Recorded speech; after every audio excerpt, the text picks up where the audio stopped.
Was nothing but, hey, look, squirrel. What? What are you Hey, talking about? Hey, on the continued episode of Two Geeks and a Microphone for Star Wars Day. that's right. May the fourth be with you. May the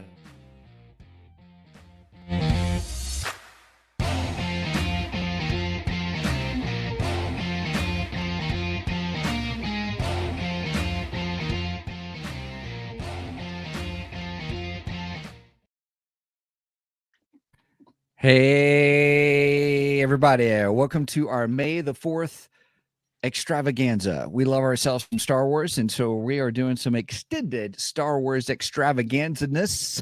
I don't know if that's a word or not, but hey, Aaron with Geek with the Bible is continuing the journey today with us. Aaron, so good to have you with us. Love being here. Love these times. Just geeking out over the greatest film series of all time. Agreed. I can agree Yes, with that. yes, That's yes. pretty good. Right on. Nicely stated. Yes. Everybody, you Lord can of the Rings check are close, but yeah. Go ahead. Continue. out. Wait a minute, what's close? What's close? Lord of the Rings. Lord of the Rings. Lord of the Rings. Okay, Ooh, all right. that's Yeah. a good one. Yeah. Yes, see which it. is also coming to theaters re-release. Is it? Oh yeah, it is. I forgot about June. that. They're I doing didn't one know each that. night. They're doing one each night. Yep. You know what? Stuff. I saw. So I was really tempted. So right now my family had the opportunity to go to Florida, and I still had to work. And so, I'm happy for them to enjoy themselves. But I'm like, okay, what's the things that I can do that's just fun? I saw they're doing at the Ronnie's, they're doing a 24-hour Star Wars marathon. And I Yes. was very close to getting tickets just as something that, like, I would only do if I don't have any other responsibilities. Oh, I But kind of wished you would, because then you could have yeah, reported back to us on how that went down and everything. yes. I would like to do it, but I don't know if I could make it through the sequel trilogy. Yeah, I had no plans of after six. Yeah, I don't know. I no, might no. watch 7. And then Maybe, yeah, and maybe, maybe a little bit of 8, maybe, and then maybe. check out. Yeah, yeah, yeah. Definitely no need for the final one. That was just Yeah. it's. Go ahead. Oh, I was just gonna say the last one. The problem with the last one, it was just one of the most unremarkable films I've ever seen. It's just kind of there. Like it's not bad. It's just not like good either. It's just kind of there. It's It's Yes. All right, Mike, why don't you explain what we're going to be doing today? Okay, so Aaron actually came up with this idea. Aaron messaged me the other day and said, "Hey, what are you guys doing for May the 4th?" And we were like, "Well, if you want to come back on the show, we would love to have you. We've missed you. It's been a long hiatus, and it's good to have our Geek Philosopher back." So Aaron came up with this fantastic idea. How about we do a squirrel episode? And I went, "Hey, that sounds awesome. What the heck does that mean?" Yeah. And Aaron said, "Hey, we just pick topics randomly, and we go off for like 10 minutes or so on each topic." Yeah. So I thought, since Steven and I have delved into the AI thing a lot lately, I thought, well, why don't we incorporate Gemini in this and see where we go? So I prompted Gemini a little bit. Gemini is kind of fun because I hop onto Gemini and I say, "Hi, Gemini, this is Mike from Two Geeks and a Microphone." And Gemini says, "Oh, great. Is Steven there?" Yeah, it was pretty funny. Crazy. That's So, crazy. It's so like Gemini knows who we are. Go ahead. I'm both so fascinated by AI and also terrified of it at the same time. I kind of have this. I have a question. Have you ever noticed how, I don't know if racist is the right word, but Obi-Wan hates droids. Like he's got a prejudice towards droids. Have you ever noticed just how much and it seems like that's the normal thing, like they go to the bar, like, "Hey, no droids here." So I think droid discrimination is a pretty normal thing. And Obi-Wan's right on there, with the droid bigotry. I think they kind of touched on that topic a little bit in the in the Obi-Wan series too, if I remember right. Mhm. Yeah, we had a little bit of the droid discrimination, and if I remember right, he got a little closer to well, and the Mandalorian, Mando, he hates droids. Yeah. Oh yeah, Well, yeah. he hates them in the beginning until he and IG-11 become friends. Yes. Look at this, we're Absolutely, squirreling yes. already. Droid rights That's are what I'm Star for. Wars rights. What'd you saying. say, Steven? Droid rights are Star Wars rights. Just saying. Yeah. I love it. All right. So I'm gonna say to Gemini, okay. You could ask Gemini about droid prejudice in Star Wars. Oh, we can. Yeah. We can. Oh my gosh. All right. Okay. That sounds like fun. Okay, Gemini, can you tell me if there is droid prejudice in... Sorry, my typing's not the best. Just highlight it and yeah. Star Wars stories. Do you want to say Star Wars or okay? It doesn't want to give me the right word. It probably can't because just go in there. PREJJ. Excuse me. PREJU. JU. Oops. No, doing caps lock on. Sorry. That's all right. And then they also because what was that Solo? They had the whole thing with the droid rights on there too. Yes. Yeah. That was one of my least favorite things about Solo. All right. Yeah, I like the revolt scene. I thought was fun, but yeah, the revolt scene was fun. I like that. Okay, yes, droid prejudice is definitely a thing in Star Wars. Here's how it shows up. Dismissive attitude. Droids are often seen as machines or tools not worthy of respect or fair treatment. Characters might easily dismiss droid destruction or wipe their memories without a second thought. wipe 3PO's memories.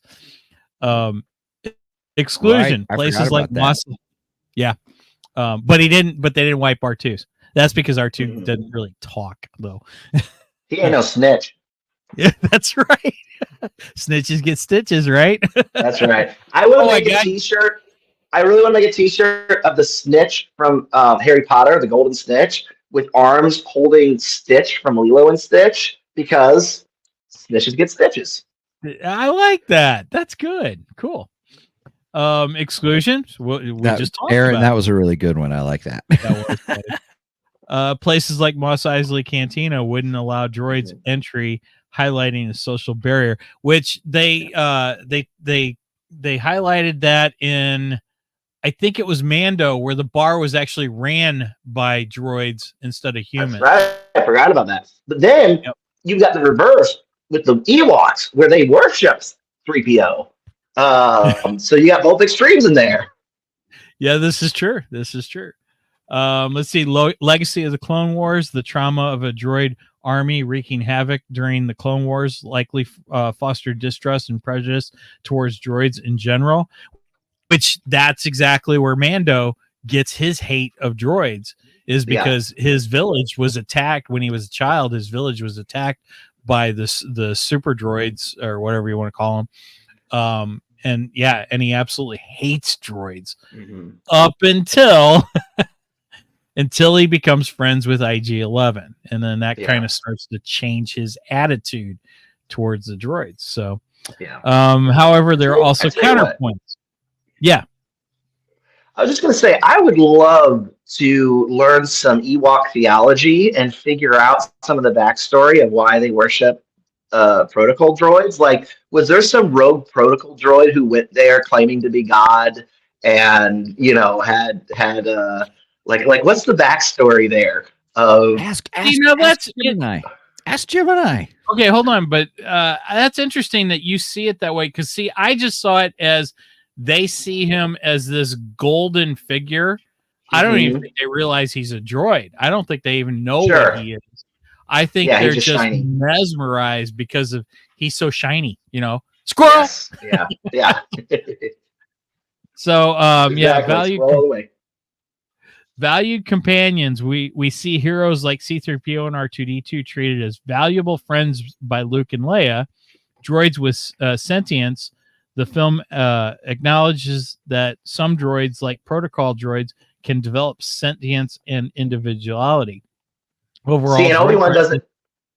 Go ahead. Obi-Wan doesn't think so. He tells Dexter, he says, well, if droids could think, there'd be none of us here. So that's, once again, the Obi-Wan prejudice of like, hey, these things don't even think. They don't even have a mind. They're just a machine. Exactly. Overall, droid prejudice exists in the Star Wars universe, but it is not universally held. The series explores both the negative stereotypes and potentials for droids to be more than just machines. Nice. So, okay. I like that. I like complex characters who have both positives and negatives. So I think it's interesting that Obi-Wan is such a great character and wonderful. He's also a bit of a bigot. So I think it's kind of funny that it's interesting that he's got that character flaw. Well, I think we all have our prejudice. And yes, we all have a problem. Right. And I think it's just showing that Obi-Wan is not perfect. Exactly. So, unlike Ray, sacrilege. I'm sorry. Obi-Wan is perfect. What? No. Obi-Wan is perfect. Sacrilege. No, flawed characters are the best characters. That's the whole thing. Flawed characters are good characters. You are correct, yes. Well, that's because flawed characters have a potential to grow. If you don't have flaws, you can't grow. So true. The other thing I see with Obi-Wan, when people say, shouldn't Obi-Wan had remembered R2-D2? That's kind of the whole thing. Well, it's because he's prejudiced. He's like, oh, droids, they all look alike. That's his. That's a good answer. That's probably the best answer I've heard to that discussion. So he's never given them the amount of dignity to remember, like, oh yeah, this was Anakin's droid. This was this thing. It's just like, oh yeah, it's just a. Yeah, who cares? Well, the funny thing is, he even says, Luke says, well, then the droids belong to you. And he goes, I don't ever remember owning a droid. Now that's true. That's that's true from a certain point of view, to quote Obi-Wan. Yes, he never owned 3PO and R2. He didn't own them. They were Anakin's droids. Yeah. But he did own a droid. There was another R2 unit in the Clone War, or in Attack of the Clones, that he used for his astromech. Yes. He came with the ship. Yeah, the red one. Yeah, I think so. That was just came a with servant. A ship. I don't think that was his. I think it's just, here's a ship and I need a astromech. A droid with it. It was rented. Yeah. It was rented. I think you're right. Drive it like you stole it. There you go. Oh, gosh, all right, so we wanted to ask Gemini about Ewoks and Ewok theology. Yeah, why did theology and C-3PO as a god? Yeah, why did they see him as a god? Can you tell me why the Ewoks? Hey, you know what you can do? I noticed that's pretty cool and unique. Why don't you just ask it, talk it, hit the microphone button? Oh, no, you can't, because we're using the microphone here in StreamYard, so you wouldn't be able to ask Gemini. Oh. There's the microphone button, but you won't be able to because you can't access your microphone because it's already being used. Have you guys ever noticed how, even though Ewoks are known by even like the most mildest of Star Wars fans, they never actually say the word Ewok in Return of the Jedi? Oh.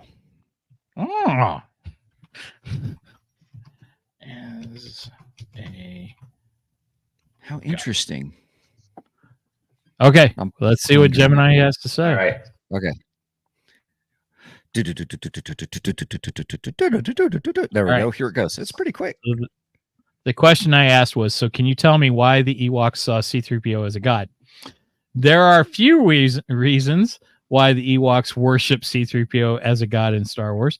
Shiny exterior. He's shiny. Okay, so you got that one. Okay. From the Ewoks' perspective, C-3PO's golden plating would have been unlike anything they had ever seen. And that's exactly the way I thought of it. His metallic sheen might have resembled a mythical being in their culture.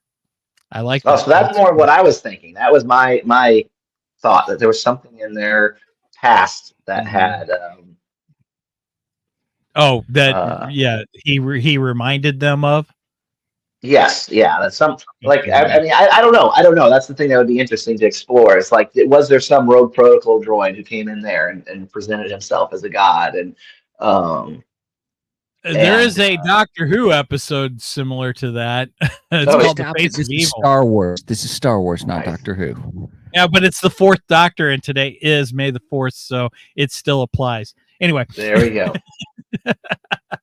So the next one is unexplained capabilities. The Ewoks likely wouldn't have understood C-3PO's advanced technology. His ability to walk, talk, and interact with them would have seemed magical or godlike. See, I don't think they realized he was mechanical, though. I don't know. I don't know if maybe the confusion, because obviously they were going to eat Luke and Han, right? This is true. That's what they were going to do. They're going to eat them, and they were singing. They were singing while they were getting ready to barbecue them too. Yes, and did you ever wonder about, did they eat? You know how they're playing the drums and the stormtrooper helmets? Did they eat those stormtroopers? I think so. Well, how is it they had a dress that fit Leia? Yeah, absolutely. Someone got eaten, and they kept it around. Because that dress didn't fit no Ewok. I can tell you that. Yeah, which is interesting. Why did? Well, I guess because she Leia talked with the blanking on his name right now, but no, it's interesting. It's very interesting. I would love to learn more about Ewok culture and what's going on there. Okay. So misinterpreted. I have my timer up too, by the way. I see that. Oh, okay. All right. Yeah, Steven's got us a timer for each topic, so I'm counting the Ewoks as a full topic.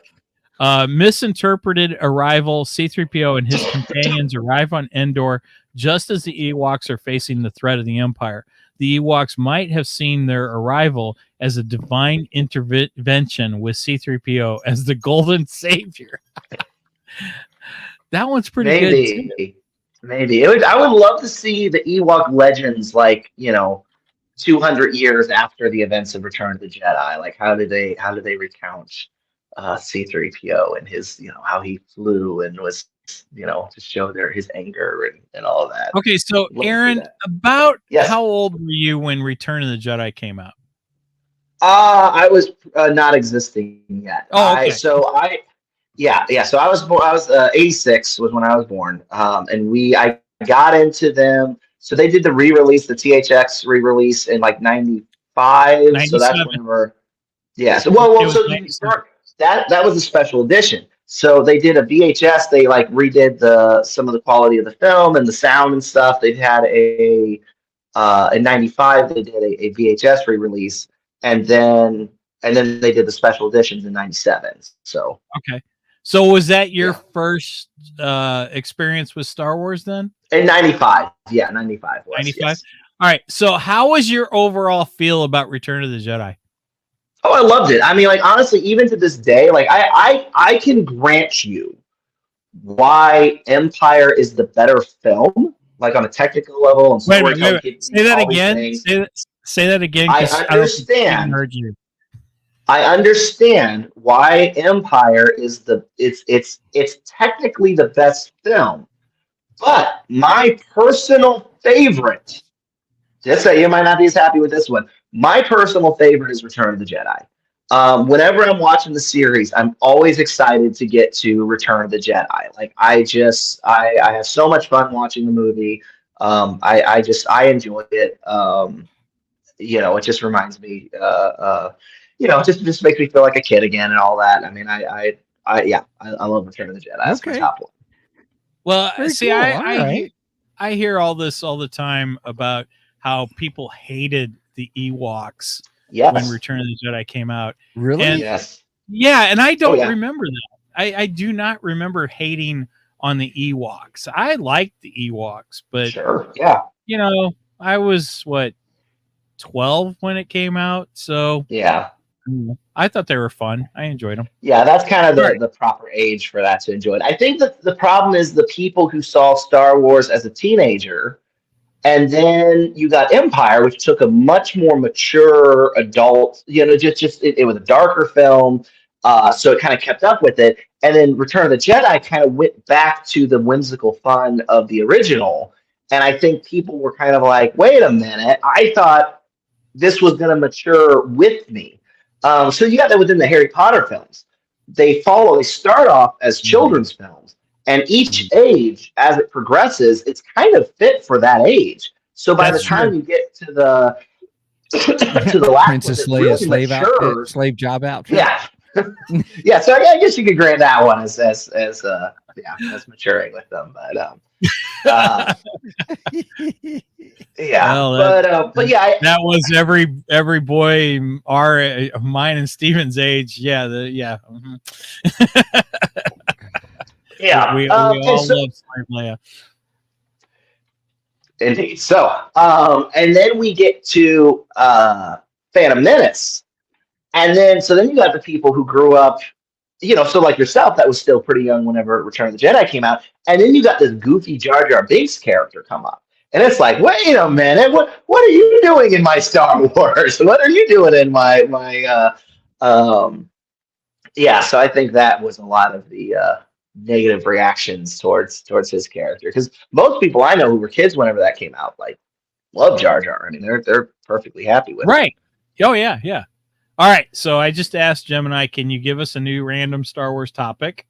So let me ask you one. Here's a super random one. Super random one. This will be quick though. All right. If you had to become a centaur-like creature, but with the bottom half of any Star Wars creature, what are you gonna have?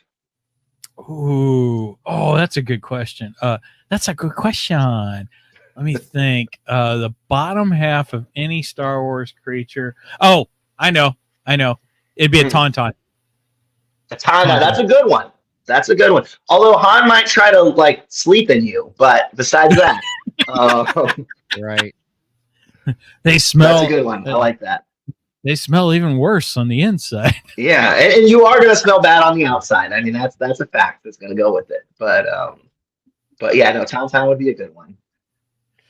I don't know. That is interesting. I haven't thought about that. Rancor.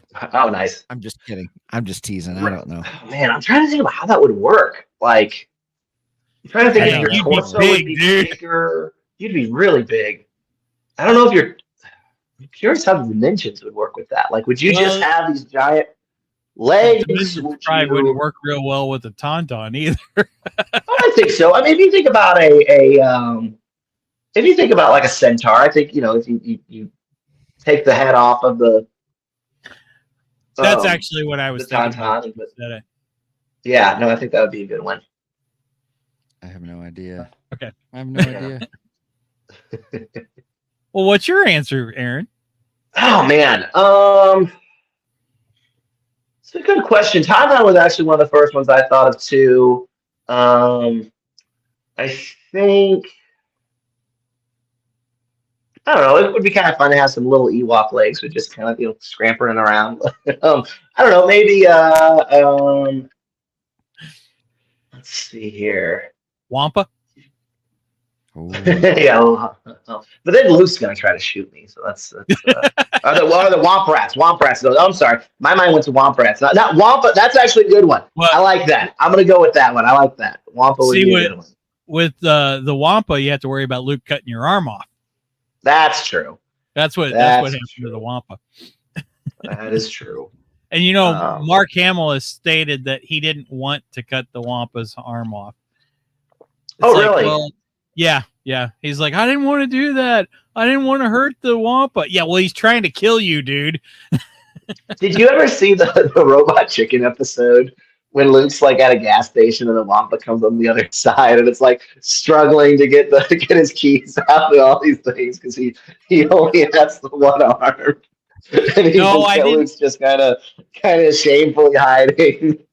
I didn't my see that goodness. one, but I saw the one with Lando, and he's in the ship with I forget the little guy's name that's piloting the Falcon with him in Return of the Jedi, and he turns to him and goes, "You look like a stack of pancakes."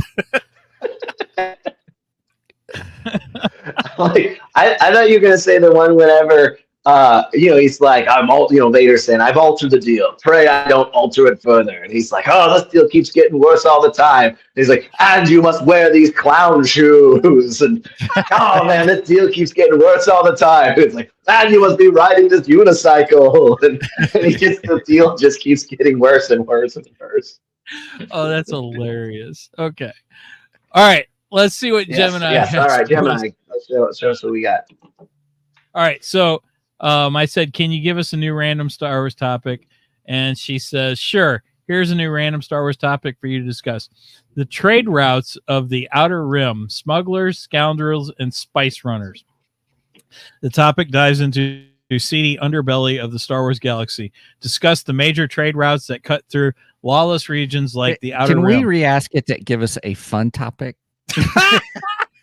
Yeah, I can actually. Can you a fun and whimsical topic? Us a what? What would you say, Steven? Fun and whimsical topic. Fun and whimsical. While it's doing that, I'm watching Robot Chicken One-Armed Wampa. It's a 2-minute episode. I have it primed, so that looks kind of funny, actually. And here's one. I even said please. Okay. Oh, that's nice. That's nice. So you're not being like Obi-Wan. You're being nice to your droids. No, I am. I try to be polite to my AI. I don't. After all, I don't want my AI killing me in my sleep. So. Yes. All right, absolutely. Here are a few whimsical Star Wars topics to spark some fun on your podcast. The strangest foods in the galaxy. Discuss the weird and wonderful cuisine. Oh yeah. Milk. Blue milk, Java juice. Jawa juice, and Dagobah swamp slug stew. Oh yeah. Okay. That's always been interesting because his reaction to that of how he eats it, he's like, oh, this is bad. He's like, oh, it's not that bad, and he like puts a little extra spices in. I've always been very curious about what that meal actually tasted like. I love the fact that Luke has the little he's got like the little Lunchable pack. Yes. and Yoda looks at it and goes, how you get so big eating food of this size? You're right. I love it. Hey, can we add calamari sushi to that? Calamari sushi. Man, that's kind of. I wonder what the protocol is of eating. Like, I guess if there's more sentience with the animal. Fair enough, right? Yeah, because that seems like almost you can like it's not cannibalistic. Right. Chewbacca eats the porgs. Oh, that's true. Right. That's right. But they're not really. I mean, they're kind of pork barbecue. Yeah, they're a little bit. I wonder if you could do a slow roast with them, so then it would be pulled pork, as in pulled pork. There you go. There you go. Barbecue pulled pork. Yeah, I love it. I remember everyone. I would also like mine to be buffalo. I prefer my pork as buffalo. There you go. Right on. Oh, I'm curious. Not curious, but I think it's funny how everyone was freaking out about the porgs whenever they first came out. Like, oh, this is worse than the Ewoks. This is terrible. And then afterwards, now I don't know if there was just so many problems with Last Jedi that nobody cared. But I found nothing but love for the porgs with Last Jedi. I actually enjoyed the porgs. Yeah, they were a fun little addition. I liked that. They were fun, and they were fodder for a lot of good jokes, such as barbecue pork. There you go. I'm still down for a calamari sushi roll. We'll call it "It's a Trap" roll. Luke Skywalker said on the set of Return of the Jedi when they premiered Admiral Akbar. He said they had jokes about what kind of sauce they would use to eat calamari. Right on. Did anyone get Literally the true. the blue milk came out this past week, and I still haven't made it to. Yeah, I haven't made it. No, I haven't. I know a lot of people. What did you guys think of the green milk that Luke gets on Last Jedi? Like, I know some people who hated that. And I thought it was kind of funny. I mean, I didn't have any issue with it. Of like, okay, well, this is how he survives. This is what he does. It's kind of weird, but I love that scene, actually. Yeah, thank you. I mean, come on. The scene is hilarious. It is so funny. It is. Is it really something Luke would do? I don't know. I'm not convinced Luke would actually do that. Would Mark Hamill? Well, yeah, definitely. Or just freaking Mark Hamill, period. Yeah. Well, it's like the scene where with him and Ray when he's like, concentrate, and then he starts like tickling her hand with the vine. Yeah, I feel it. Yes, I feel it. I feel the force, and he smacks her hand with it. And right away I went, yeah, that's not Luke Skywalker. That's Mark Hamill. It's just Mark Hamill.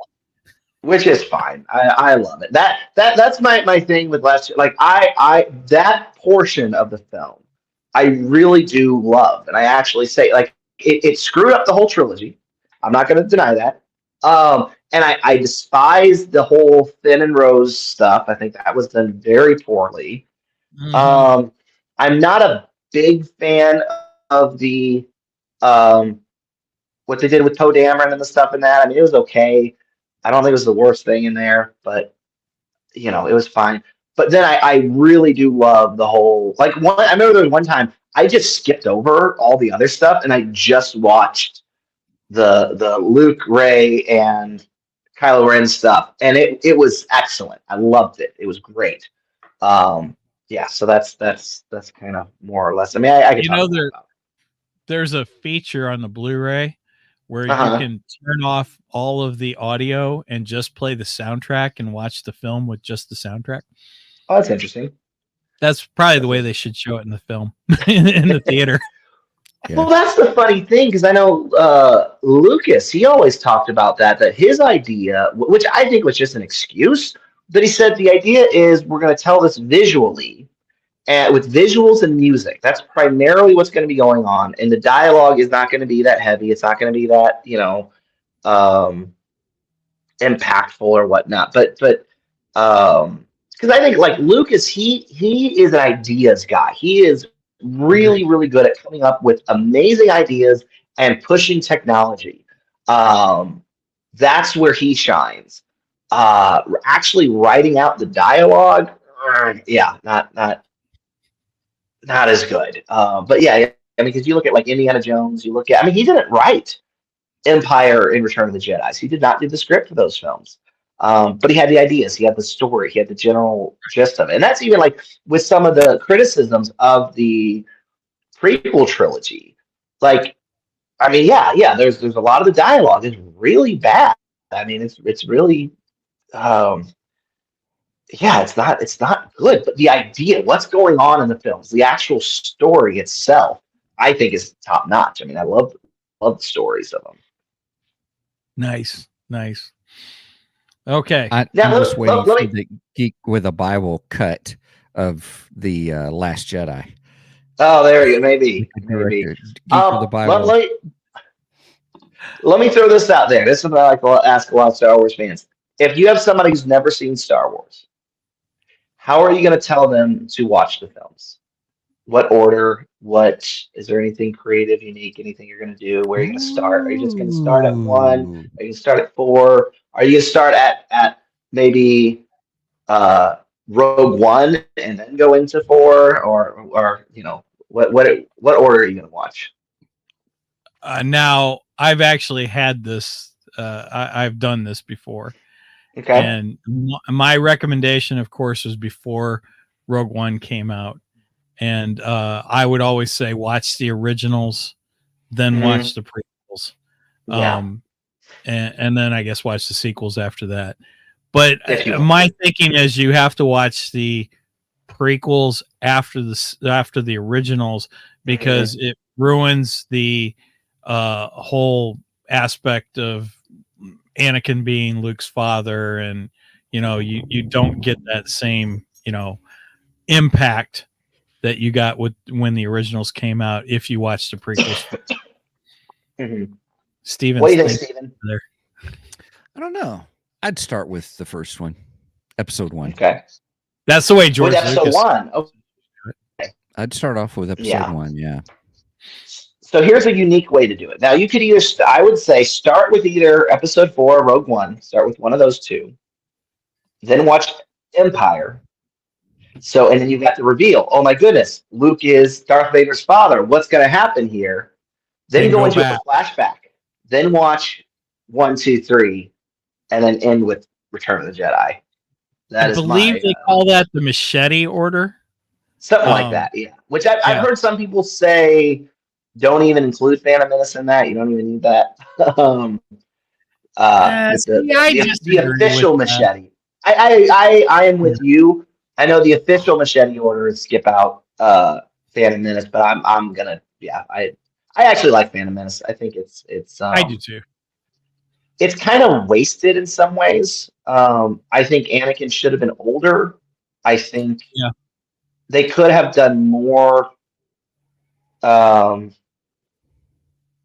Because it's very weird because he specifically made it like, I mean, he wanted to show a peaceful world. He wanted to show like this is what it was before the Empire and before all these things.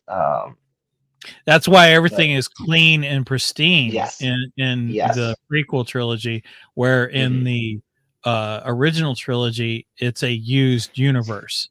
And George Lucas had said back then, because there were questions about other sci-fi fantasy genres and films at the time. Everything was clean and perfect, and he's like, no, this is a used, lived-in universe. I don't want everything pristine and clean. But he wanted a different look for the prequels because it's a different time, and it was a time of peace. It was a time of prosperity too. So there was a lot of cleanness and newness and so on and so forth. Which is really interesting looking at, if you look at the reflections of Star Wars, here we're going to get my philosophical part here. If you look at the reflections of Star Wars on the culture, so you've got the original trilogy has a lot of Vietnam references, especially Return of the Jedi. It was very intentionally of a reflection of that.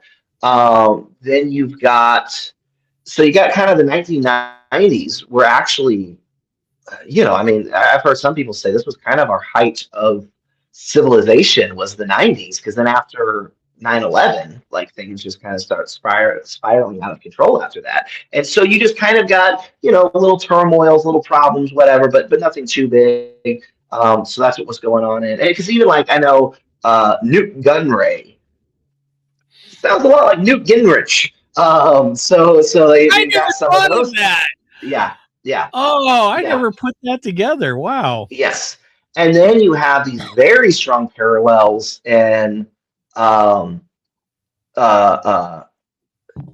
they definitely tried to make Sheev or Palpatine look very. Oh, don't say Sheev. Don't say Sheev. Yeah, I hate that's that. fine. That's fine. I'm not a that's fine. It's a weird name. But so Palpatine, they especially on Revenge of the Sith, had very, a lot to do with the Iraq War. And so I think that's one of the other problems within the sequel trilogy. It's like, well, I don't think there is as much to, they're kind of like, okay, well, we've got, I mean, I don't know. I don't know what they were trying to do. I honestly have no idea what they were trying to do with the sequel trilogy, or if they even managed to get some of that. But I don't think any of us do. Yeah. I think it could have been. I don't know. I don't even know. I think they instead of, which even Kathleen Kennedy said, we should have thought out a whole plan beforehand. We had no idea what we were doing. We just did a little bit at a time. There should have been a long-term I think getting to 12, I think that you have some type of victory within 9, but I think there should have been there really should have been something massive, like really, really massive happen in 7 to really bring back the like I never felt the threat of the sequel trilogy. Like you never got the sense of these are, they have regained power. Like they really have regained power. They kind of have just always been these little terror. Well, I guess you could say that. I mean, almost like an ISIS group, just these little terrorist cells within the sequel trilogy. It's not like they've fully regained power. They're just kind of terrorists. Yeah, but then the The First Order is. The Empire becomes the First Order, and it's just a sad copy of the original. You know what I'm saying? Yeah. I agree with you. It just didn't feel like a real threat. Kylo Ren just did not feel as a epic of a bad guy as Darth Vader did. He just didn't feel like the epic villain Vader was. Yeah. Another wannabe. It's just total wannabe. Right. Which is interesting. I find some interesting things of him wanting to be like Darth Vader and wanting to have that. But that's one of the things I hate about them killing off Snoke, because I love Andy Serkis. He is like the unsung hero of acting in our time. He is literally one of the best actors out there, and he hardly shows his face. And I thought, like in Last Jedi, once again, very imposing, and I love that he's just manhandling Rey. For all of she does have Mary Sue tendencies, agreed. But on Last Jedi, he's just manhandling her. It's just like you are out of your league. You do not have the training to fight me. I am well overpowered than you. So I thought he was an excellent villain. But then they kill him off, and then and don't do anything with it. Right. That's exactly my problem with it. If they would have went into that story more, I think it could have been a lot more interesting. I think it's interesting you bring up the whole Mary Sue thing with Rey. Because in the Force Awakens, I was excited about Rey. I was excited about her possibilities. You know how they say, "Oh, all of us male Star Wars fans, we don't like Rey because she's a girl and blah blah blah blah." Yes. No, I call BS on that. I love Princess Leia; she's a girl. Yep. I love what's her face with Mando or with Boba Fett. Cara Dune or the Bo-Katan, or both. Yeah, both. Yeah, love them both. Yeah, and that was something in at the end of season 2 with Mandalorian.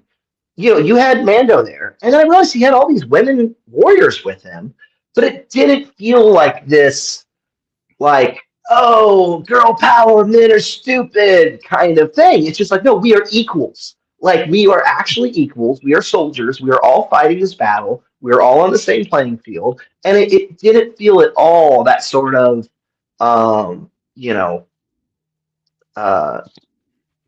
trite, it's actual equality rather than this trite girl power, we're better than you kind of, which is just, which I don't like chauvinism on either side. It's like I promote equality.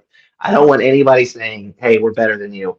Any of that, I think, is just kind of gross, but I thought that Rey was an interesting character, and there were some things that they brought up that like for instance when Han and what's her face, the woman with the character with the big eyes.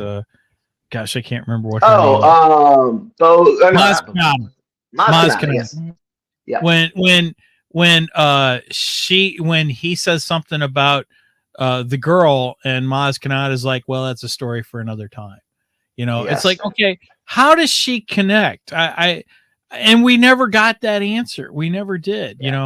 How did Maz get Luke's lightsaber? We never got. See, these are things that I wanted to know. And like Steven, you brought up the whole mystery box thing, and that was it. That was his mystery box that he introduced into this stuff, and then we never got payoffs for it. And it was like, really, you could have went a lot of different interesting ways with The Force Awakens, and without having to try and carbon copy the original series, and had a really exciting story. And then we got what we got. Yeah. Which thankfully, I feel like you can ignore the sequel trilogy more than you can ignore the prequels, because it's like the whole idea of what came beforehand. Like, I mean, it really changes the stories in a lot of ways with the prequels, and it's like, look, that is what happened. But I feel like with the sequel, like if you just want to stop at Jedi, I think it's you're fine. It's all right. Well, see, I think you should go on to Mando. I love Mando. Sure. Yeah, I agree. Definitely agree. No arguments there. But that Mando is getting into Dave Filoni and Jon Favreau, and I think Dave Filoni and Jon Favreau have a much better grasp on the Star Wars universe than pretty much anyone else who's been involved with the new stuff. They are an excellent team. Agreed. Well, not last season, Dave Filoni was handpicked by George Lucas himself. So yes. He and there's these great videos where you've got Dave Filoni talking with Lucas and just really picking his mind and just understanding what's the philosophy behind the whole Jedi belief system and all these things. And I mean, he just understands that world so much. And that was the thing I thought, like with the MCU did so well, is Kevin Feige. Like, he loves Marvel, understands Marvel. He's not just some random movie executive. And I think with the combination of Filoni and Favreau, I think that was one of the problems with season 3 of Mandalorian, is that it was mostly on Jon Favreau. They gave Filoni a lot of other projects, and there's a lot of other things that he was doing. And so I think that's why season 3, kind of missed the marks in a few areas. But I think that you've got this incredible, movie making ability and storytelling ability with Favreau, and then you've got Filoni bringing in all these Star Wars tidbits and all these things and that understanding. The combination of them is just remarkable. Excellent. Yep. Agreed. Let's see. Do we want to see some more of these topics that she threw out? Yeah, go ahead. Yeah. So we had the strange foods, then we got Ewok fashion sense. Ewoks are adorable, but their fashion choices are questionable. Debate the merits of fur capes, leaf hats, and strategic use of sticks and vines. Would they win a galactic fashion show? I don't know if they could ever win a galactic fashion show, but I do like the fact that you had the primitive Ewoks going against the advanced Empire. I enjoy that aspect, and there's a lot of people who hated that, but I thought it was cool because I thought it showed the resilience, I guess, of the Ewoks. Yeah, and I think, I know originally they talked about having them be Wookiees. That was kind of the original thought of these more, and I think that would have been more believable. That a tribe of Wookiees could destroy the Empire. I mean, there's a lot of suspension of disbelief going on, with the Ewoks taking on stormtroopers. But what do you mean, teddy bears? Teddy bears can't destroy stormtroopers? One of my favorite scenes in Return of the Jedi is whenever it's on the ATST and Chewie rips the one guy out, and so and then the Ewoks come in to kill him, and so he dies thinking, my buddy here just got ripped out by an Ewok, and so I don't know, maybe he was just more afraid of, like, oh my gosh, if they did that to him, what can I do? I mean. See, and I like the next scene when the ATST's walking towards Han and Han's freaking out, and then all of a sudden Chewie pops out. Yeah, so that's great. That's beautiful. That is beautiful. That's a fantastic scene. I love that. That is great. Other than that, I don't have anything more on Ewok fashion. How about That's you guys? fine. No, that's fine. No, Well, here's the question. So we're talking about a lot of sequel trilogies, all these different things. So if you got to partner up, if you got to go in and Filoni's like, hey, Mike, Steven, what do you guys think? What should be our next film? Where should we go with the Star Wars franchise? What do you think they should do? What kind of movies should they make or shows or what do you think? What do you think the future of Star Wars Oh, should be? see, part of that problem is they kind of did it with Mando because I always wanted Boba the Fett. space western Yeah, bounty hunter kind of a thing. yeah, but I always wanted Boba Fett. I wanted the story of Boba Fett. Well, okay, I think that's fair. Actually, let's tell the actual Boba Fett story. Let's not, let's instead of going, into current times, let's go back and see how Boba Fett becomes that most notorious bounty hunter. Like young adult Boba Fett, like a 20-year-old Boba Fett, something like that. Yes. Yeah. Oh, that sounds good. So this is before he kind of gains a conscience and gets, with the sand people and changes and starts to become more of a good guy. Let's actually see bad guy Boba Fett. I'm gonna hunt you and kill you. Yes, I like that. I like that. I don't agree. Okay. Okay. No, I think Boba Fett's fine. Don't get me wrong, but in the vein of Boba Fett, I would rather create a new character that's similar, but in the updated timeline. In other words, I don't want to go back in time. That's just reminiscing. That's Mando. Been there, done that. I was going to say that sounds like that is Mando. It is Mando. So that's what I'm saying. I think continuing with Mando is much more betterer than okay, that's fine. To go back to Boba Fett. Yeah, I think they killed Boba Fett actually. Unfortunately, I agree with you. That last season of Boba Fett, I was just like, That's I mean, he brought in Cad Bane, which is pretty cool. Oh, Cad Bane. That was cool. That was cool. Now, but I will say this to answer your question, Aaron, where they should go is you've got to deal with the Force. Okay. The knights who, we call them Jedi Knights, but the concept of knights who protect others, they were unique in character. Yeah. They were the ones who were they were peacekeepers to a certain degree, but but yet they were so unique and mysterious that I think that's what they really need to move into. And while the sequel trilogy sort of touched on it, it was not like anything like you would get lore as obviously in the original trilogy, but even the prequels I thought did a really nice job of seeing, how did the Jedi work? How was their organization? Kind of a thing. And while I will say this, I am interested seeing the Acolyte, even though it does take place back in time in the Republic, or which I don't know what era it is. The High Republic. The High Republic and stuff, which is okay. But I would like to see us move forward with the Force, the uniqueness of where it's at today and what it may morph into and become. I think that's one of the interesting things about Ahsoka for the next season, hopefully, to see how they bring in the Mortis trilogy. I was always fascinated with the Mortis trilogy. Sure. I was fascinated with the World Between Worlds.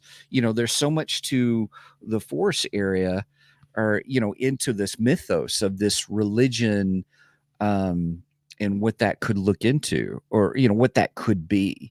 I always wanted to see, and I got to see him in Mandalorian. The end of season 2 was Grandmaster Luke. I want to see all that we never ever got to see the full potential of any Jedi being OP, being that overpower. Here's what they do.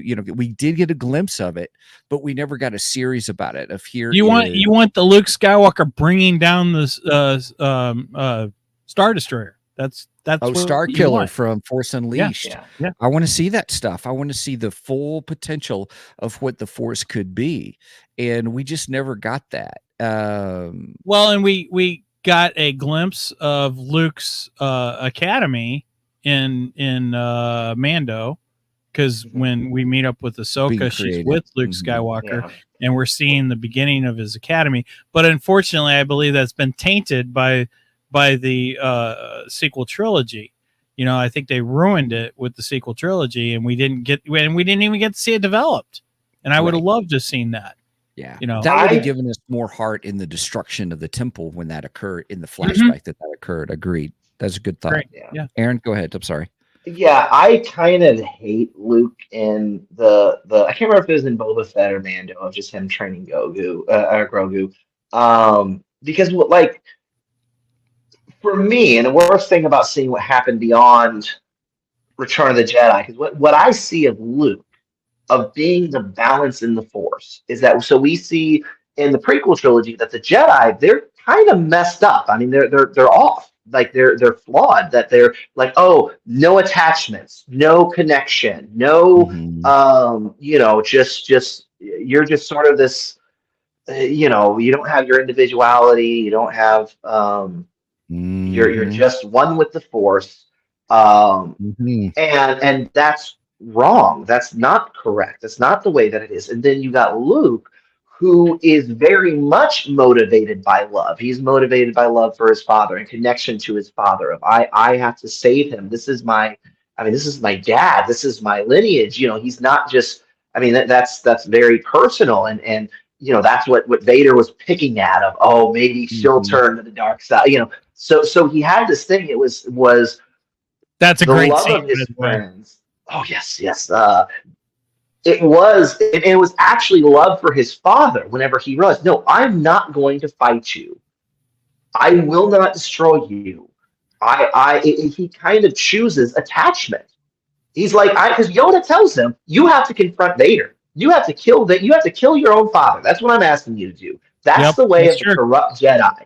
Is that, and that's what the First Order tells Kylo to do to his dad. Kill your dad. Cut off your attachments. So you got both of these corrupting. Yes. And so Luke actually uses attachment to bring down the Empire. He uses attachment. So he's sort of, I see Luke as sort of this, bringing in this New Testament of the Jedi Order, that he's bringing in this change. He's bringing in this new realm. And he didn't come to abolish the law. He came to fulfill the law. So yes, absolutely. Yes. That was good. Oh, yes, crap. I think we're on the brink of... Go ahead. So and he's, looks like a priest throughout it and all that. But then you get into Mando, and he's back doing that whole attachment crap.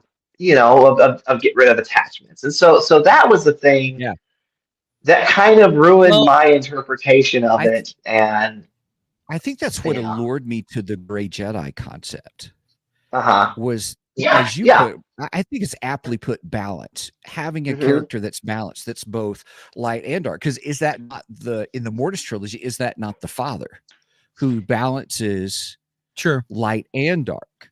And that's technically that's what Anakin has become, according to Ahsoka, has become that balance, who does bring balance to the Force of light and and you get some of those ideas in Last Jedi, which I kind of like, but they don't fully go there. But go ahead, Michael.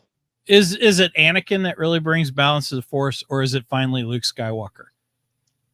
Because in my interpretation, Anakin turns, but then again, Anakin also is redeemed at the end of Return of the Jedi. Yes. So I mean, you could say that his lineage. So I mean, he was definitely a part of bringing balance to the Force. But did you know? Yeah. So the original idea. We definitely don't get there without Anakin. Without Anakin, we don't make it there. So. Yes. Okay. Did you know that? What okay, so I don't know if this was Lucas's idea or if this was the the episode 9 script before we got what we got. It was called Duel of the Fates, and I can't remember if it was in that one or if it was in Lucas's idea. So you know how like each of the sequel films focuses on one of the original characters. So Force Awakens is very Han centric, Last Jedi Luke centric, and then it was supposed to be that the episode 9 was supposed to be very Leia centric, and Right. she was actually going to be the one who brought balance to the Force. She was actually going to be the chosen one. But well, and I then would she have passed. loved to gotten a true Jedi Leia. I would have absolutely loved it. In fact, that scene we get, that small little scene where we get where she's Luke training Leia. Oh, I would love an entire series with that. I think that would be fantastic. Yeah. If we just got an entire series with Luke Skywalker training Leia and her just training Jedi. They could do that as like an animated series. I mean, that could be cool. Well, heck, they could do it as a live action. I mean, they did that scene as a live action. Yeah, I don't know if they're going to go full Tarkin with bringing Carrie Fisher back from the dead or not. I don't know. Yeah, now at this point, they're probably not going to. You're probably correct, but I don't know. If you're asking me, what my fantasy Star Wars stuff would be, that would be one of them right there. Yeah, a Luke and Leia, and yes, they could do it in animation. I'd still eat that up. I don't care if it's animated or live action. Do you think they should make at some point 10, 11, 12? Or do you think those are done? Do you think they should just say I think we're done with the Skywalker saga. I don't think the Skywalker saga. In fact, I know some people aren't going to like this, but I think we should drop Rey. I don't have much interest in her after Really? Okay. Yeah. Okay. I'm intrigued to see where they may go.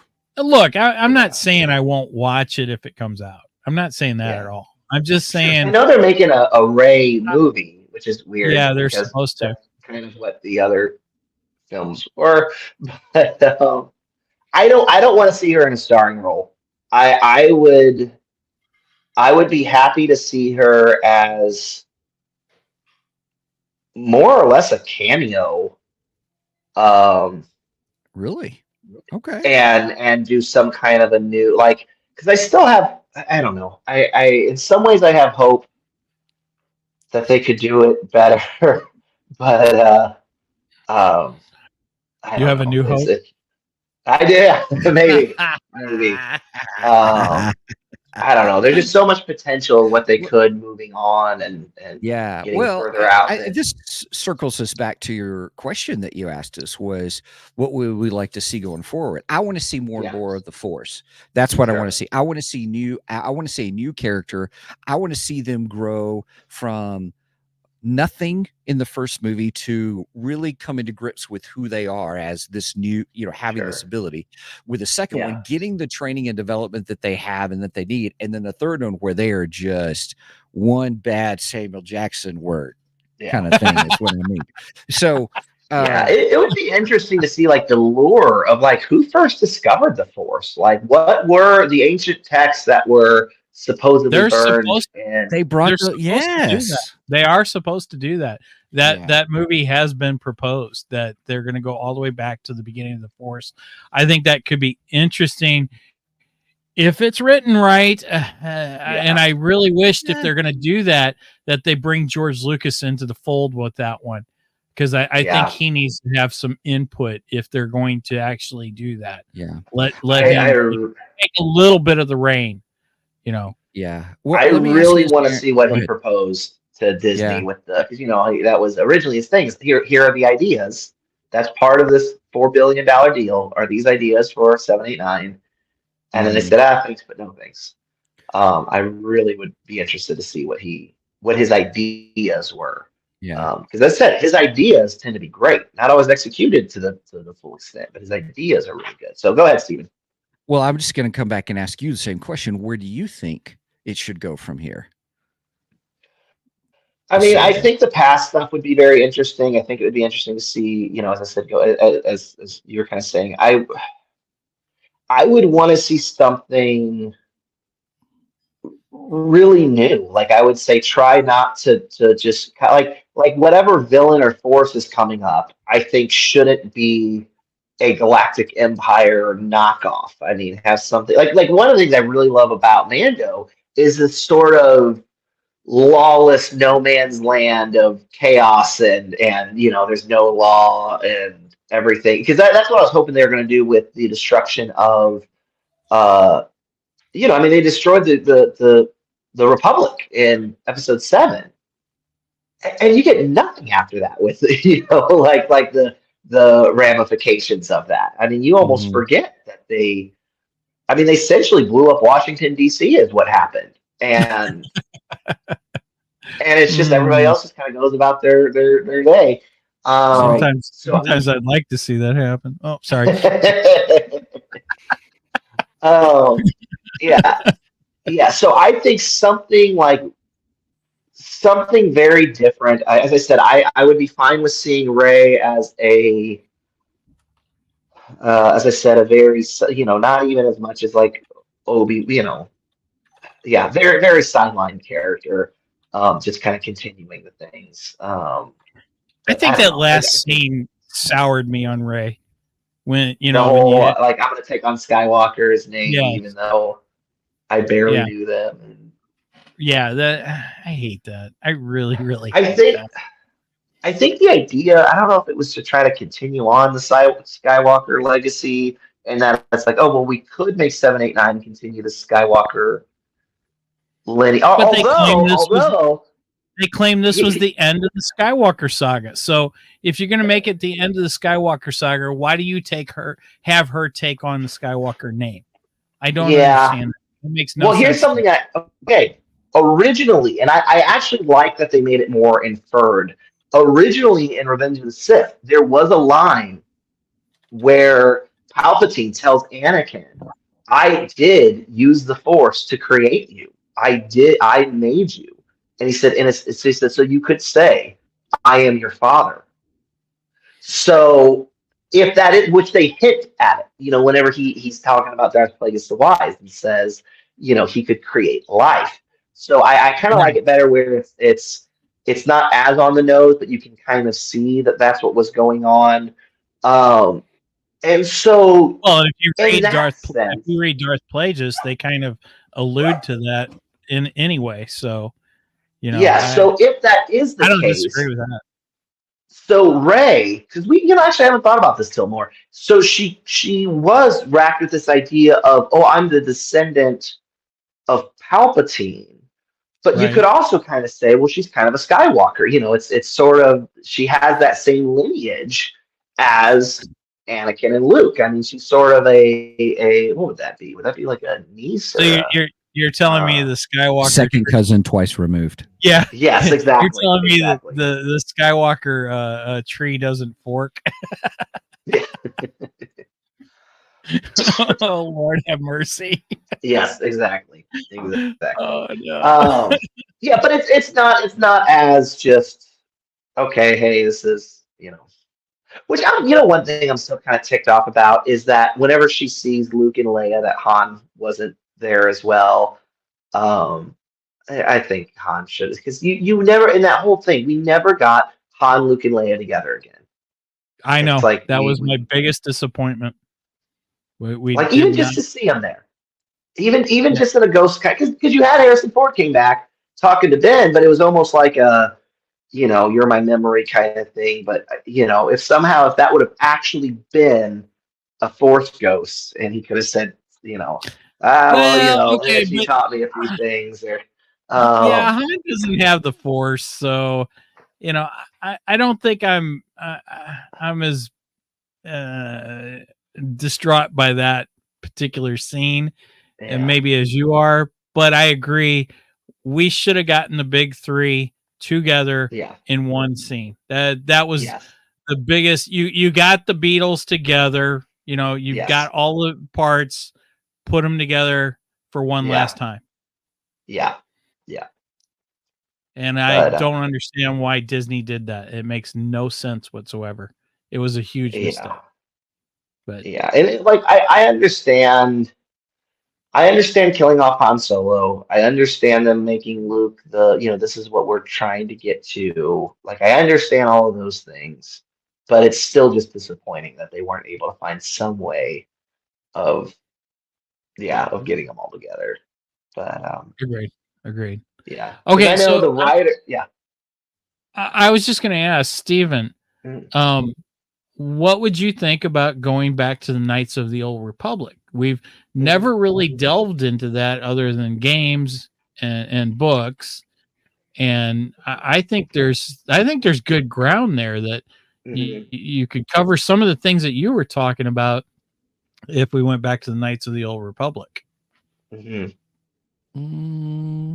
a good question. I don't know. I'm more interested in moving forward.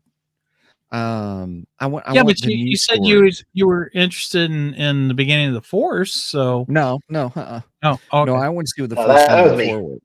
Oh, okay. All right. Gotcha. Yeah. Okay.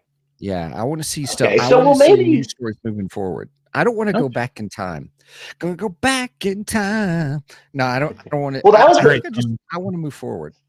Okay. That was the thing I loved about whenever Kylo Ren stopped the laser blast with the Force. So like stuff like that. That was a good thing.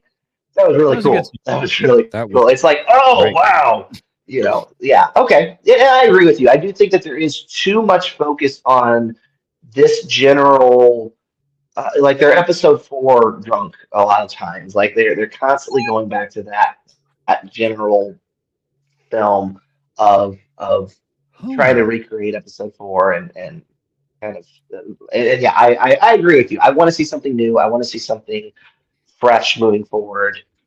I think that I'm it may with you be on that. why I enjoy out of the Visions characters. I enjoy the Ronin because it brings it gives me both. It gives me the space western.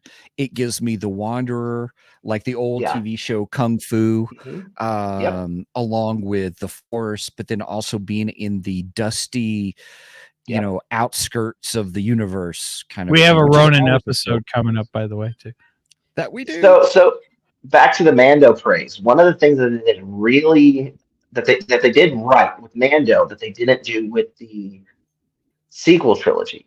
So the sequel trilogy said, let's try to recreate Star Wars. They're kind of going back to the films and saying, okay, let's try to redo that. As for Mando, went a step further back to the inspirations of what inspired Star Wars. So we're looking at the samurai films. They were looking at the westerns. They were looking at the Flash Gordon stuff. So they were looking at the inspirations of Star Wars rather than Star Wars itself. And so I think within the sequel trilogy, you kind of get this snake eating its own tail thing going on, where it's just kind of a copy of what was before. That's where with Mando, it still feels very Star Wars, but it's also very fresh and very new at the same time.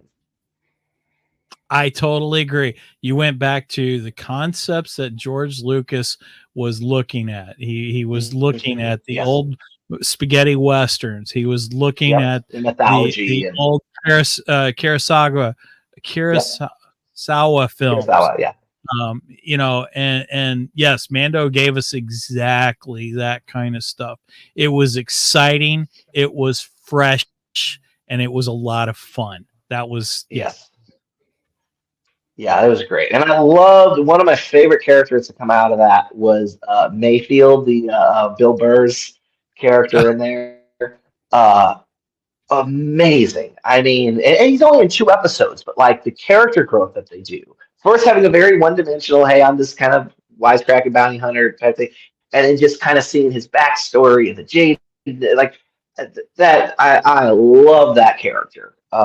And it's funny because he makes fun of Star Wars all the times too. So it's just a funny, a funny thing that this guy who's always picking at Star Wars fans is then ends up becoming one of my favorite characters on there. Well, if I remember right, it was not Oswald Patton. Who was it?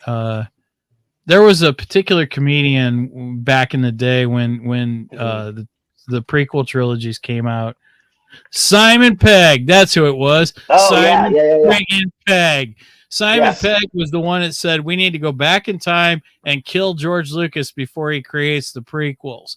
And then they let Simon Pegg be in The Force Awakens. Yes. And I was like, you're kidding me. You're bringing Simon friggin' Pegg in. And he also got to play, I want to say Boss. He got to play one of the bounty hunters in one of the animated series too. Yeah. I don't think I knew that. And I was just like, why are you bringing Simon Pegg? I would not. But, you know, he actually turned out to be good. So I guess it's the weird thing. It's the weird thing about Star Wars fans is that we both love and hate it at the same time. You know, there's a lot of times where we're so frustrated with all the because it's like what I was saying on the last episode about how the mystery is always so much more interesting and more intriguing than actually getting the answers. So it's seeing the Jaws, you know, once you actually see the shark at the end, it's not as interesting as this creature that's under the water. So in the same way, it's like, you know, we've been playing with our action figures, thinking about what is this prequel trilogy going to be? What is this thing going to be? And I've been in this fight since I was 7 years old. Exactly. And so, quote Andor. we can't, you know, they can't fully deliver as good as what our hope is and our, you know, this is true. What our own imagination is. Well, you know, the same could be said when we go back and revisit stuff that we loved as children, and you know, it just we look back at that so fondly, and then we go back and watch it today and go, my God, this sucked. Why did I like this so much? Yeah, there's a few times, there's a handful of movies I've done that with. What was it? Megan and I went and seen Pet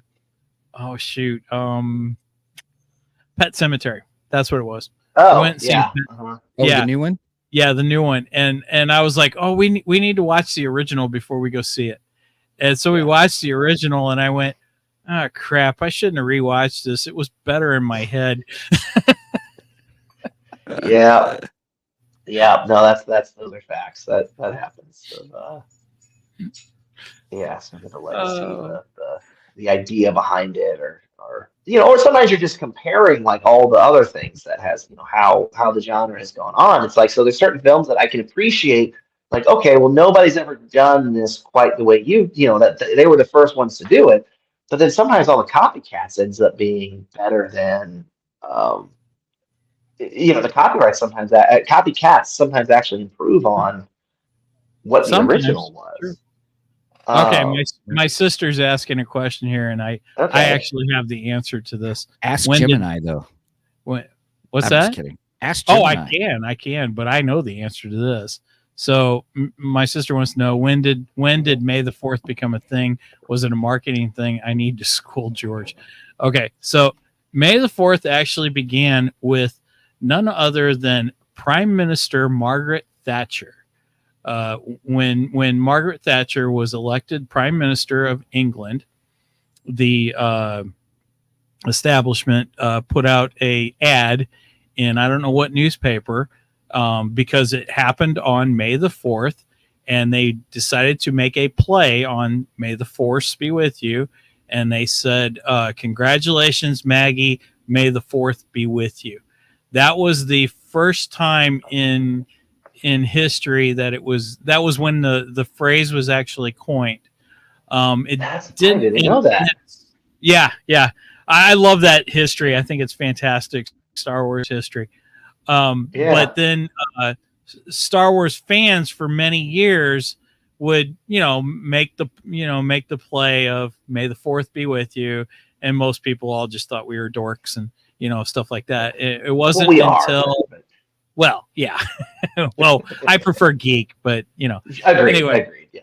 And then probably around the prequel trilogy is where it really started to take off, and the Lucasfilms industry decided, oh, well, let's turn May the 4th into a thing.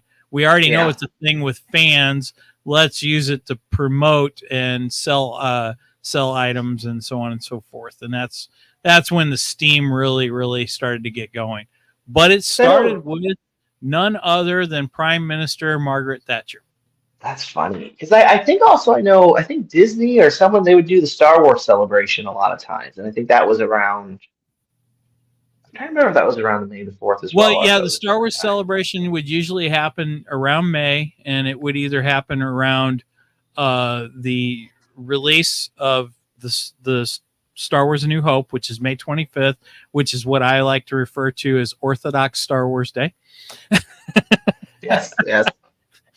Because, see, there are those fans out there. Yes, Stephen, I'm going to bring this up.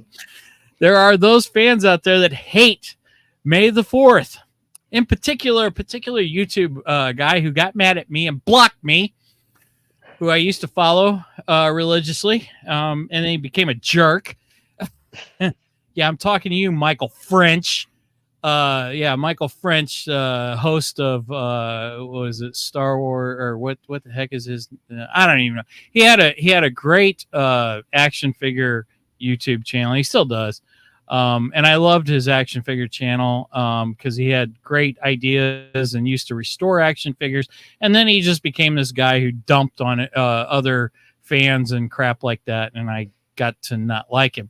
Well, I wished him May the 4th, and he blocked me just because I wished him May the 4th. So screw you, Michael French. May the 4th be with you. Sorry, I had to go on that rant. All right, no, it's fine. I do every year. So. Starting to join the. Yeah, I see the dark side creeping in. But that's okay. Just resist Yes. it. Come back to life. Let the hate flow through you. Yes, yes, yes. Use your think of Michael French. Let that hate flow to you. Take the lightsaber and strike me down.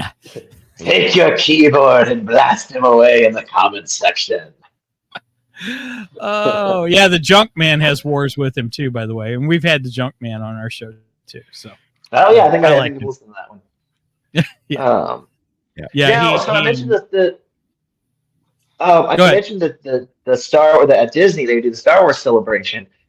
If you were to expand Galaxy's Edge or even make a whole new area, some kind of other Star Wars land of some kind, what would you, either an expansion or a brand new Star Wars land? What would you want to see? I just want to see other eras of Star Wars incorporated into Galaxy's Edge. That's what I want. Do not just freeze it in the Disney era, but let's bring in Darth Vader. Let's bring in C-3PO and R2-D2. I would love to see like an Epcot Center, but it's all Star Wars. Like the Death Star is the ball. So you do. I love it. So instead of doing the World Showcase where you're going from country to country, you're going from like, okay, this is our episode 1 area, this is our episode 2 area, and no, I do country to country or planets. Planet. Okay, so planet to planet. Okay. Hoth. Okay, so calamari sushi at one of the locations. Just there you go. So so let me think here. How many? I'm glad to see you got 6. Let's say you got 6 places that you're going to go to. Okay. What are you going to? Let's say 1 per film. At least as far as the original, because the original is easy. The original, you're gonna go Tatooine, Hoth, and Endor. Endor. Thank you. Okay. All right. So then, let's say. So probably do Naboo place. Sure. Which that's kind of similar to Galaxy's Edge. Is kind of that. Is it? I haven't been there. Or that era. But let's say, okay, so then maybe Naboo, I would say, for episode 1. I agree. Would you go Geonosis or Camino for Attack of the Clones? Oh, Camino. Oh. Go ahead, Steven. I would do Camino. I think Camino too. Okay. And then we have to go. We didn't do Coruscant. We didn't do Coruscant yet. I don't know if we. Well, yeah. Well, we could either do Coruscant for Revenge, Coruscant, or Mustafar is a good one. See, Mustafar is what I was thinking. But I would do Darth Vader's castle, Mustafar. That's what I would want. Okay, Oh, that would be definitely. nice. That would be nice. Would we get Coruscant in there? Would that maybe overtake any of the other ones, or how do you think that's Coruscant would just be kind good of? because it gives you the city life kind of a thing Yeah, concept. yeah, So you could have the grungy city or the highfalutin city. You could do both. You know, I think two aspects. I think the Blade Runner of the grungy side of things, but then I also think, but we could also have the Senate type framework yeah. too. Gotcha. Brenda wants to go to Dagobah. The swamp. Right Yep. on. See the swamp. I mean, the swamp could be fun. You know. Could be. Yeah. You Could could, be. well, I mean, you could have Yoda's place in the cave. Yeah. Light and dark. That's true. Yeah. And the cave Yeah, is I could pretty see cool. that. That's a fun thing. But then again, if you have Hoth, then you've got the AT-ATs and Yeah. snow speeders, and those are two aspects I love too. What? Yeah. If But, you I mean- really go ahead. Well, I was just gonna say with Hoth, as far as an experience, there's not. I mean, it's just kind of snow. You know, it's. I mean, I guess you could have maybe some of the stuff cones and ice inside, but cream, and you know, you could do Maybe. tauntaun burgers. Don't mean, maybe. don't eat the yellow snow because that's where the Wampus peed. Yeah. Yep. Maybe they could do maybe they could do a hotel, like a Hoth hotel, and you get to sleep in the tauntaun.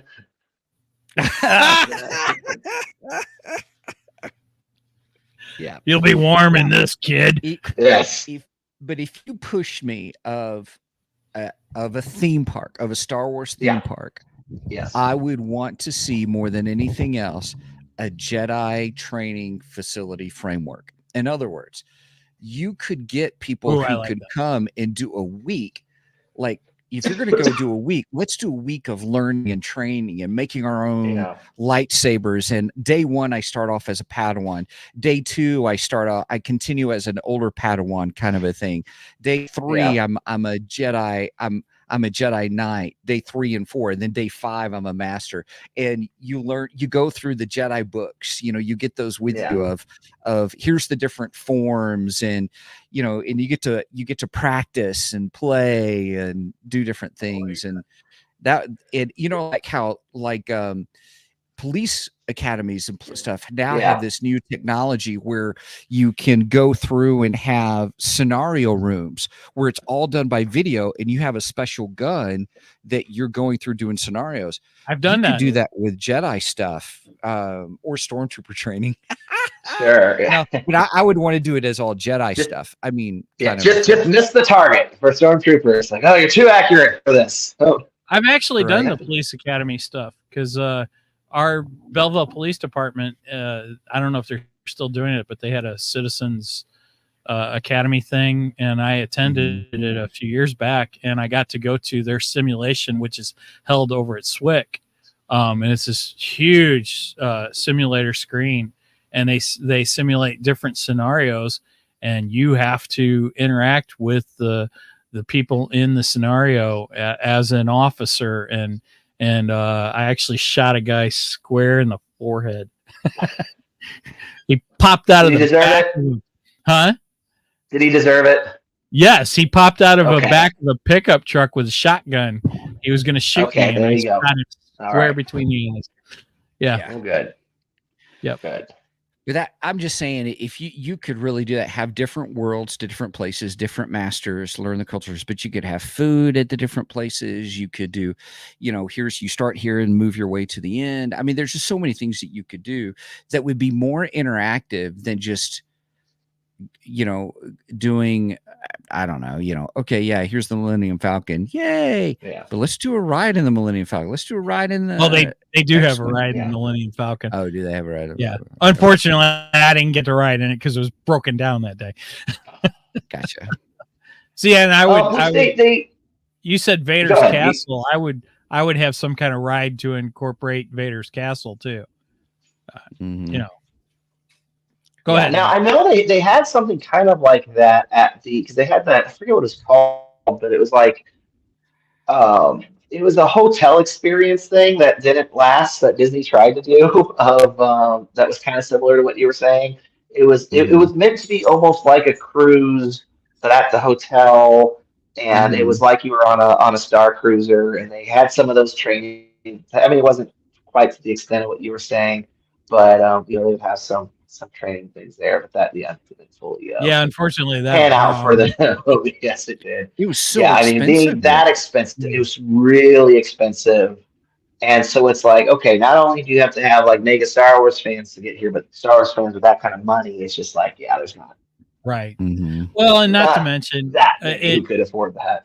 It actually took a complete day from your trip, and you only would experience the hotel that day. So basically, it's like, oh, okay, I'm gonna go to a hotel and stay in the hotel the entire day, and not go see any of the park whatsoever and stuff. Yeah, I think that was one of the detractors from that particular attraction. I think that was part of the problem. Not to mention the price was just ungodly. Yeah.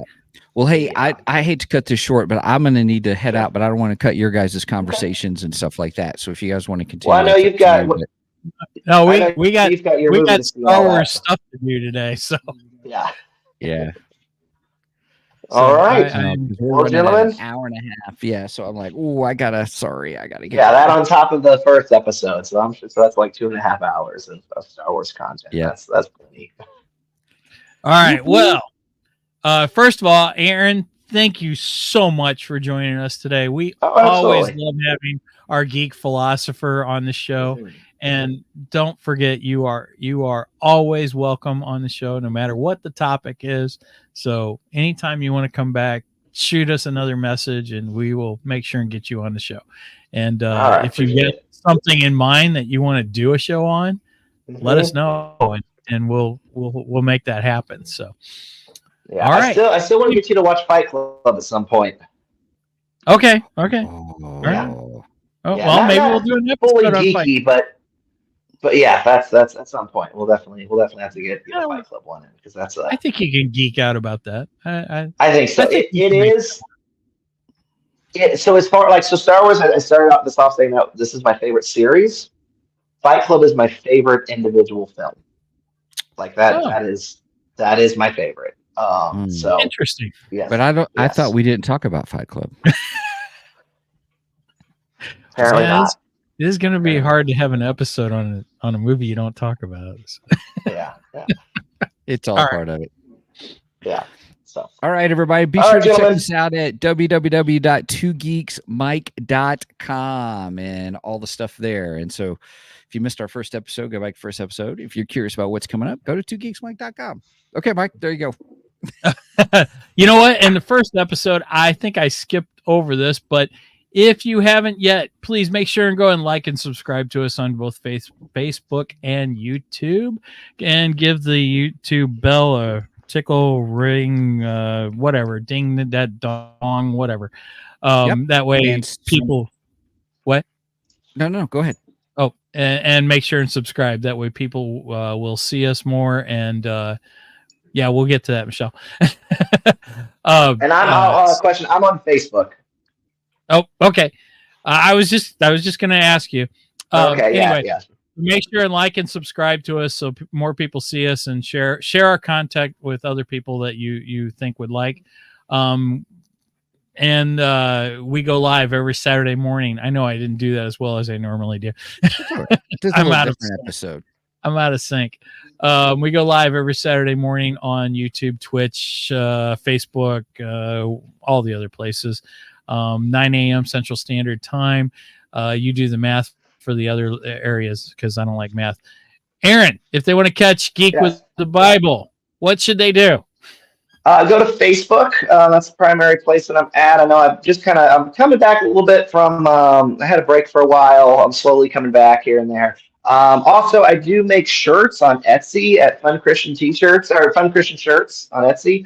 I've got a Mother's Day sale going on one of my shirts that says biblical womanhood. What did it say? Kind. What did it say? It's like kind, helpful, and willing to drive a peg through a tyrant's head. So I like that. I know that reference. Yeah, so I got 20% off of that one right now. for Mother's Day. So that's just a for this great weekend. Bible Make sure I story. get it to you in time. But yes, it's a great one. So, I have your Captain America. you do, that's right, and the Wolverine one too, don't you? Yes. Yes. The Cap Yes. is my favorite though, because Yes. Oh, it's a good one. It's a really good one. There's only one. Yeah, God, that one's man. still up there. Yes. That's such a great line. Such a great line. So, all right. So all with right, that sirs. said, I think we'll close this thing out. Again, Aaron, thank you very much for being on. And thank you. Until next time, over and out, and may the 4th be with you always.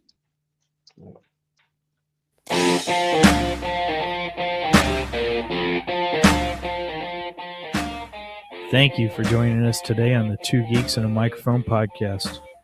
Tune in next week when we will have more news and reviews. Until then, may the force be with you.